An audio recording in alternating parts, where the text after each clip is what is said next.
Oke, shalom teman-teman, ketemu lagi pada sore hari ini dalam Banjir Rezeki Channel. Nah, kali ini saya ingin men-sharekan tentang satu hal yang berkaitan dengan pesan Tuhan beberapa waktu yang lalu, yaitu terpisah atau dipisahkan. Nah, kita ambil dari sebuah cerita di Alkitab, mungkin saudara juga sudah tahu semua, yaitu tentang perjalanan bagaimana proses Elia memberikan jubah dan pengurapannya double kepada Elisa. Itu merupakan peristiwa yang luar biasa dan merupakan gambaran yang sampai hari ini dipakai oleh beberapa gereja tentang pembapaan atau bapak rohani. Jadi konsep bapak rohani kebanyakan diambil dari kisah hubungan antara Elia dan Elisa. Nah, tapi ada satu hal yang terselip di sana, bagaimana proses Elisa mendapatkan double portion, double pengurapan dari Elia. Nah, Elia itu seperti kita ketahui, dia adalah seorang nabi besar pada zamannya. Dia sudah melakukan perbuatan-perbuatan yang besar, yang spektakuler, yang ajaib dan luar biasa. Bahkan satu hal yang fenomenal adalah ketika dia melawan nabi-nabi Baal dan dia menang. Dan bukan itu saja, ketika dia lari dan Tuhan tempatkan dia di Sungai Kerit, di situ Tuhan pelihara dia dengan cara yang ajaib. Nah, itu juga yang sering dikhotbahkan oleh banyak hamba Tuhan ketika mereka mengalami mujizat gitu. Mujizat apapun, terutama tentang pemenuhan kebutuhan, maka ayat yang sering muncul pertama kali adalah burung-burung gagak disuruh Tuhan untuk memberikan roti dan daging. Nah, itu ayatnya. Tetapi kita tidak bahas itu. Kita bahas bagaimana proses Elisa dia bisa sampai kepada satu level, dia mewarisi pengurapan dari Elia. Jadi Elia ini dikisahkan di Alkitab, dia punya banyak sekali murid nabi. Jadi istilahnya Elia ini, sebelum kita mengenal pemuritan di zaman modern, itu sudah dilakukan oleh Elia. Bagaimana dia memuridkan nabi-nabi yang lain. Namanya ya kita sebut saja sekolah nabi gitu aja, walaupun tidak disebut di Alkitab, tapi karena dia nabi besar, dia punya murid-murid yang banyak, dia punya murid nabi juga. Dan saya percaya gambaran secara spirit saya adalah anak rohani daripada Elia ini adalah orang-orang yang punya karunia luar biasa. Dan karunia-karunianya hebat-hebat, sekelas nabi semua. Tapi mereka semua submit kepada Elia, karena Elia adalah gurunya gitu. Ya, ini konsep yang sama juga diulang di Perjanjian Baru ketika Yesus memuridkan 12 orang muridnya. Itu juga diulang juga. Jadi apa yang terjadi di Perjanjian Lama, jangan salah, itu adalah penggenapan dari apa yang ada di Perjanjian Baru. Nah, kembali ke kisah Elia. Ketika Elia ini punya banyak murid, di situ banyak sekali murid-murid Elia, nabi-nabi yang dididik oleh Elia. Dan suatu ketika Tuhan berbicara bukan cuma kepada Elia, saya percaya, tapi juga kepada nabi-nabi murid-muridnya ini. Kenapa? Karena suatu hari Elisa, salah satu dari murid Elia, dia punya daya tarik kepada Elia untuk ngetutkan terus sama Elia. Jadi dia ikut terus sama Elia, dia nempel terus sama Elia, karena dia tahu sebentar lagi Tuhan sudah mungkin juga beritahu dia bahwa Tuhan akan mengangkat Elia. Dia nempel terus. Dan terbukti ketika saudara baca di Perjanjian Lama, Anda akan menemukan kisah itu. Bagaimana Elisa ini nempel terus kepada Elia. Berkali-kali Elia berkata, kamu tidak usah ngikut aku. Kamu tidak usah ngikut aku. Kamu tidak usah ngikut aku. Berkali-kali Elia bicara kepada Elisa, kamu tidak usah ikut aku. Tetapi karena tekad yang kuat, karena kesetiaan yang kuat, maka Elisa ini ngikut terus kepada Elia. Sampai pada satu titik, dikisahkan di Alkitab, para murid-murid dari Elia yang lain itu mencemooh gitu. Kamu tahu enggak, habis ini gurumu itu akan diangkat Tuhan gitu. Lalu Elisa berkata apa kepada teman-temannya? Diamlah gitu ya. Tapi dia ngikut terus. Sampai akhirnya di satu titik ada satu lokasi yang sangat krusial, dan saya percaya ini adalah tempat penentuan apakah Elisa mendapatkan double portionnya dari Elia atau tidak, yaitu di mana? Di Sungai Yordan. Ketika di Sungai Yordan, tempat dia menyeberang itulah, dia harus mengambil keputusan. Dia tetap ikut sama Elia atau dia mendengarkan teman-teman nabi yang lain. Yang saya heran adalah begini. Teman-temannya Elisa yang juga murid-muridnya Elia, itu kan dia dapat pewahyuan dari Tuhan, diberitahu Tuhan bahwa Elia akan diangkat.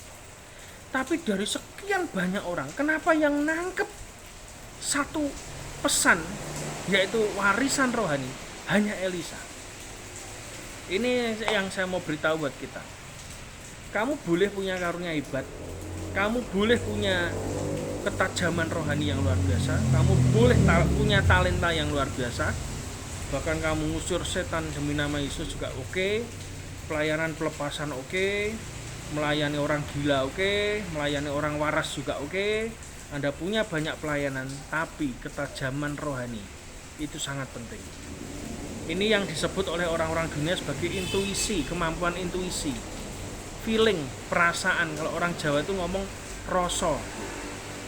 Kenapa hanya yang nangkep Elisa, bukan murid-murid yang mencemooh Elisa? Mereka dapat pesan Tuhan yang sama. Ini berbicara tentang apa? Gambaran orang Kristen yang saat ini kita duduk di gereja, kita beribadah yang sama, kita dapat firman yang sama, tapi yang bisa nangkep rema cuma satu orang. Firmannya sama, pesannya Tuhan sama, nubuatannya sama, tapi kenapa yang bisa yang namanya Elisa mendapatkan double portion, sedangkan yang lain tidak mendapat apa-apa? Ini nabi semua loh, bukan jemaat biasa, bukan jemaat yang biasa duduk di belakang, tidak. Ini nabi-nabi semua, ini muridnya Elia, ini orang berkarunia semua. Tanpa diberitahu, mereka sudah ngerti, karena secara alam roh habis ini Elia pasti terangkat ke surga. Tapi kenapa hanya Elisa yang punya intuisi yang begitu tajam? Satu hal, ketahui hati Tuhan, bukan cuman pesan Tuhan. Banyak orang profetik suka tanya pesan Tuhan apa. Banyak orang profetik selalu tanya, Tuhan ini mau apa? Gitu. Nubuatannya apa? Untuk ini, untuk ini, untuk ini. Tapi mereka lupa untuk ngerti kedalaman hatinya Tuhan. Bukan pesannya yang penting, tapi hatinya Tuhan itu di mana. Dan Elisa menangkap hal tersebut. Sampai di satu titik dia berada di tepi sungai Yordan. Yordan itu kalau saudara pelajari Alkitab, bagi orang-orang Israel itu adalah itu sungai kematian. Kenapa? Karena pada sejarahnya, kalau saudara pernah baca literasinya, bahwa di sungai Yordan itulah tempat banyak sekali orang yang terhanyut dan dihanyutkan. Istilahnya sungai itu menjadi penentu dari kejujuran seseorang. Misalnya ada seorang tertangkap mencuri, untuk menentukan dia itu betul-betul diampuni atau tidak, mencuri atau tidak, itu dilempar ke sungai Yordan. Kalau kentir dan tenggelam, berarti dia menipu. Tapi kalau tidak kentir dan selamat, berarti dia tidak mencuri. Ya mirip-mirip dengan budaya Jawa juga, kita sering dengar namanya sumpah pocong gitu. Tapi itu tidak boleh kita lakukan, karena ketika Anda sumpah pocong, Anda terikat dengan spirit kematian. The dead spirit itu akan mengikuti hidup kita, kemanapun kita akan mengalami kesialan. Tapi kita kembali ke kisah sungai Yordan. Itu namanya the river of death, sungai Yordan. Namanya bagus Yordan, tapi itu adalah sungai kematian. Dan sungai itulah yang menjadi titik penentuan apakah Elisa akan terus menyeberang bersama dengan Elia sampai dia nanti terangkat ke surga, ataukah dia memutuskan stop karena mendengarkan banyak cemooh teman-temannya yang lain, dan dia memutuskan stop untuk tidak ikut nyebrang. Tetapi Alkitab berkata Elisa tetap ikut Elia, dan akhirnya dua orang ini menyeberang ke sungai Yordan. Dan di end of the story kita tahu Elia mengatakan kepada Elisa, yang kamu minta itu sulit, kamu minta 2/3 bagian dari rohku, tetapi kalau kamu melihat aku terangkat ke surga, dijemput oleh kereta berapi, maka kamu akan mendapatkan itu. Tapi kesetiaan itu tidak pernah mengecewakan. Ingat ya, kesetiaan terhadap visi Tuhan, kesetiaan terhadap hati Tuhan, hasilnya selalu tidak mengecewakan, selalu tepat seperti yang Tuhan mau. Dan ketika detik di mana Elia terangkat ke surga, Elisa melihat, dan saat itulah Elia membuang jubahnya, lalu ditangkap oleh Elisa, dan sejak itu roh Tuhan tinggal kepada Elisa. Dari mana itu? Karena dia mau menyeberang ke sungai Yordan, sungai kematian. Kenapa dia harus menyeberang? Banyak di antara kita itu sulit sekali untuk bayar harga.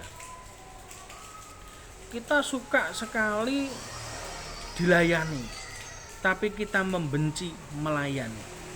Kita suka mendapatkan, tapi kita benci untuk memberi.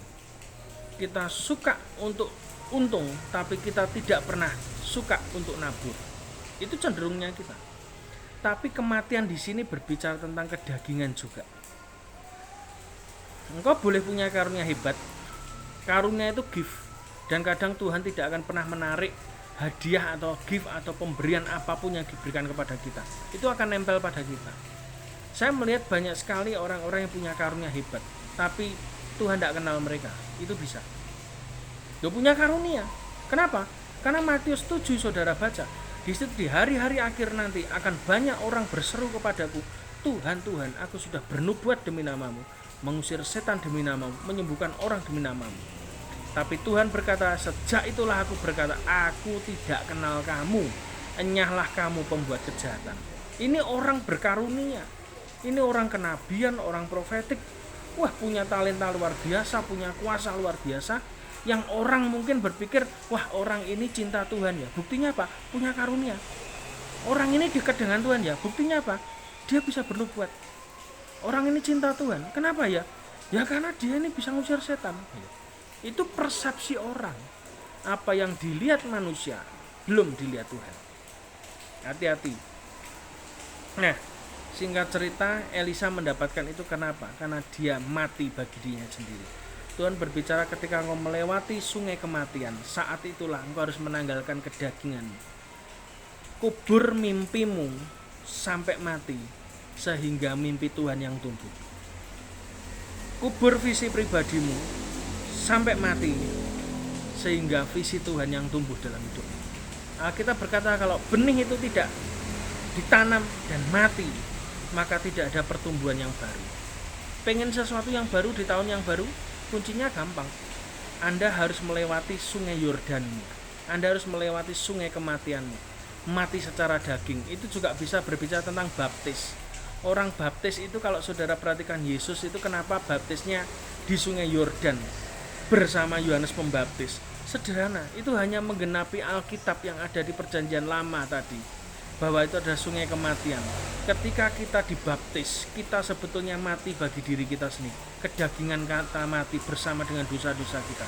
Dan ketika kita keluar dari sungai itu, maka kehidupan yang baru muncul, roh yang baru muncul, sukacita dari Tuhan. Itu adalah gambaran dari bayang-bayang di Perjanjian Lama.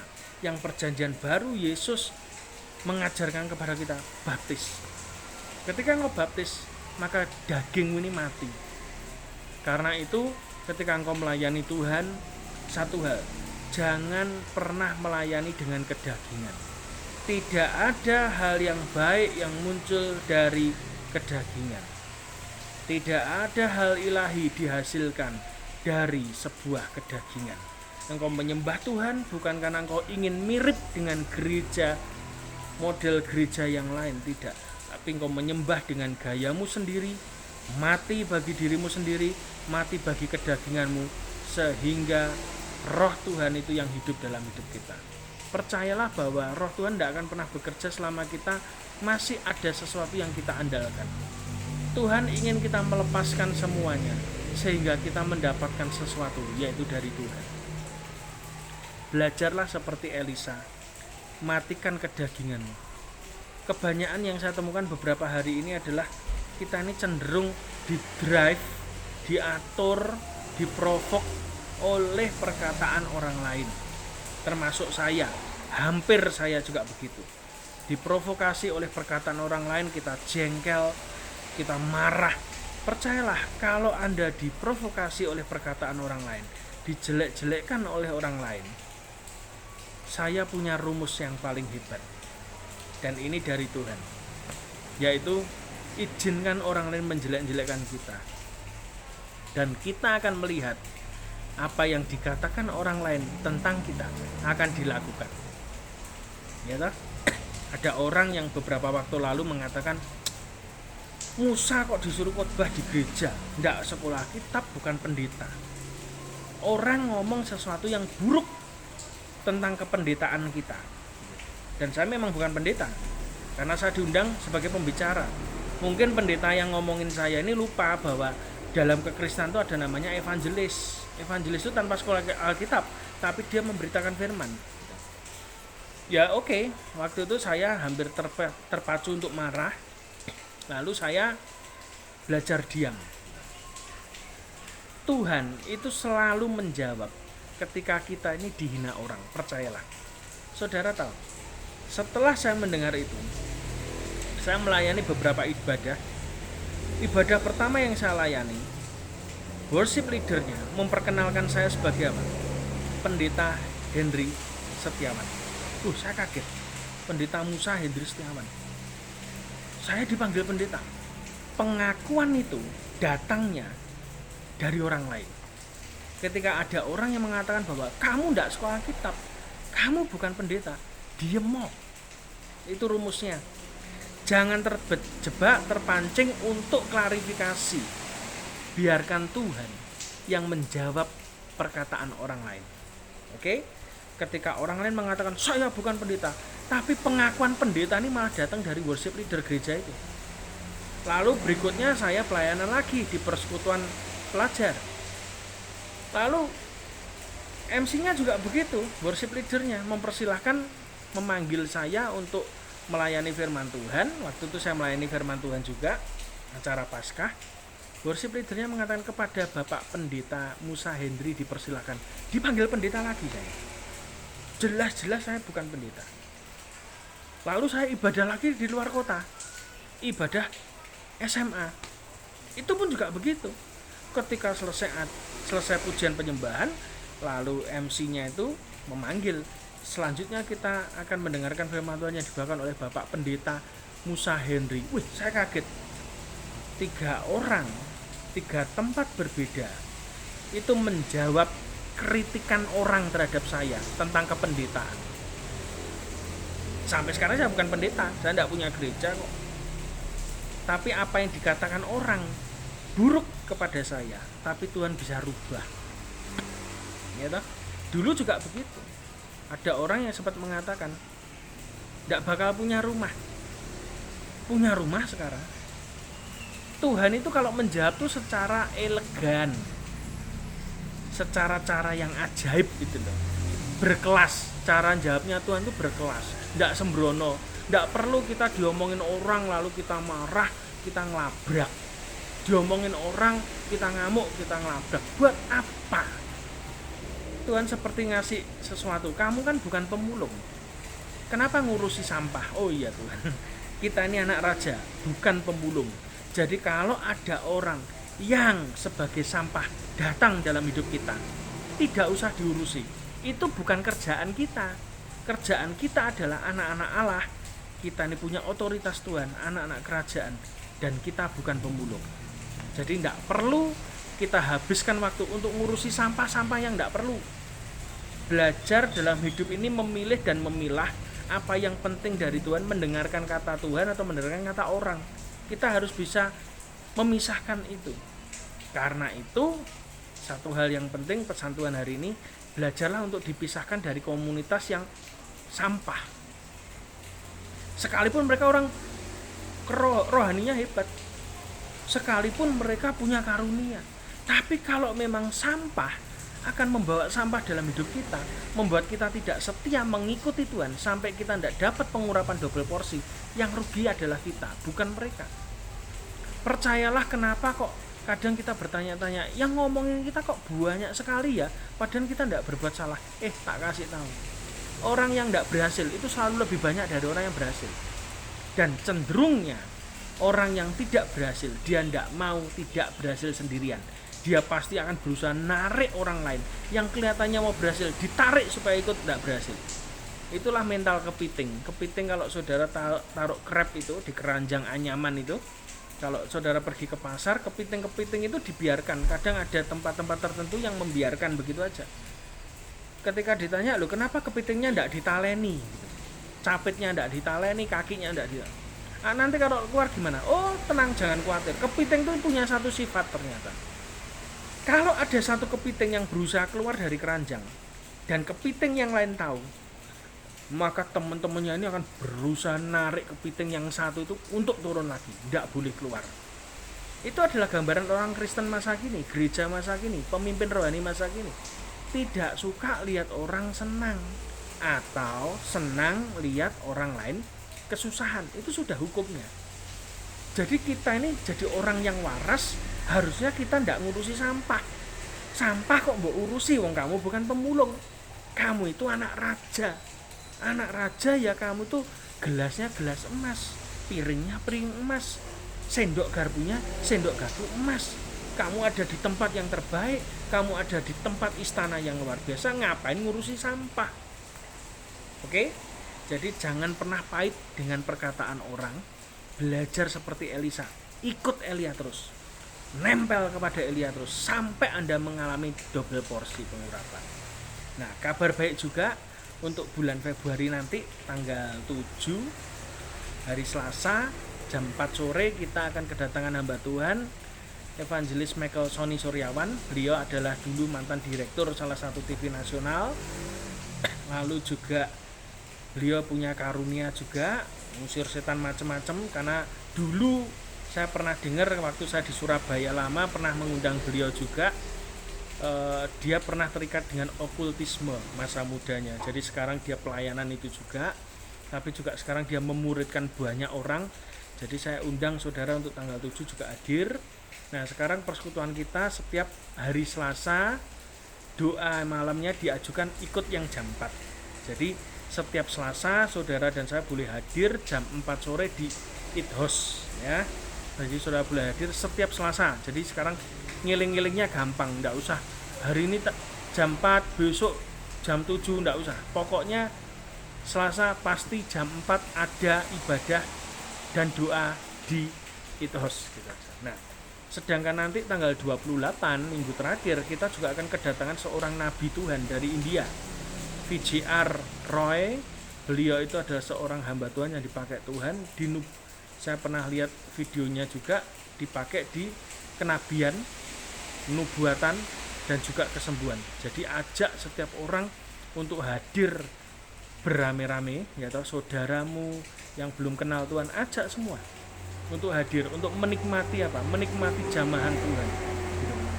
Karena Caruban ini tahun ini saya percaya akan banyak bangsa-bangsa yang datang ke Caruban. Memang itu nubuatan yang saya terima dari Tuhan dan kita cuma taat saja. Punya uang dari mana? Tidak tahu. Ya jawabannya tetap sama. Ya kalau ditanya duitnya dari mana? Tidak tahu. Itu adalah jawaban iman yang paling baik, di mana kita berkata tidak tahu. Jadi kalau saudara disuruh Tuhan, tahu dananya dari A, B, C, D, E, itu pasti bukan dari Tuhan. Biasanya kalau dari Tuhan, dari mana? Tidak tahu. Ya, nanti tiba-tiba ada yang kirim itu biasa. Gitu, ya. Jadi belajar untuk taat, untuk tidak mendengar perkataan buruk orang lain, sekalipun itu yang ngomong pemimpin rohani atau pendeta, selama itu tidak berasal dari Tuhan, tidak usah didengar. Oke? Kalau kelihatannya itu menghina, wah itu pasti bukan dari Tuhan. Karena firman Tuhan itu menyejukkan. Itu ciri paling gampang. Teguran pun kalau itu dari Tuhan pasti bikin hati kita adem, bukan tambah panas, tambah kita ngamuk, tidak. Tapi kalau itu membuat kita malah marah, malah macam-macam, dan omongannya tidak karu-karuan, walaupun itu dilontarkan oleh pemimpin rohani sekelas pendeta sekalipun, percayalah itu hanya sampah, trash. Dan kita bukan pemulung, kita anak-anak raja. Tidak usah ngurusi sampah.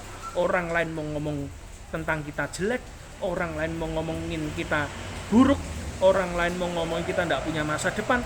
Saya kasih tahu, anak Tuhan itu punya masa lalu yang buruk, yang tidak enak, Tapi percayalah, ketika engkau ikut bersama dengan Tuhan, setia kepada Tuhan, engkau punya masa depan yang cerah. Semua orang punya masa lalu, tapi anak Tuhan punya hak, punya masa depan yang cerah dalam hidupnya. Dan itu akan terjadi kepada saudara dan saya. Selamat bergabung di Caruban Revival Center. Setiap Selasa jam 4 sore kami tunggu kehadiran Anda. Tuhan Yesus memberkati.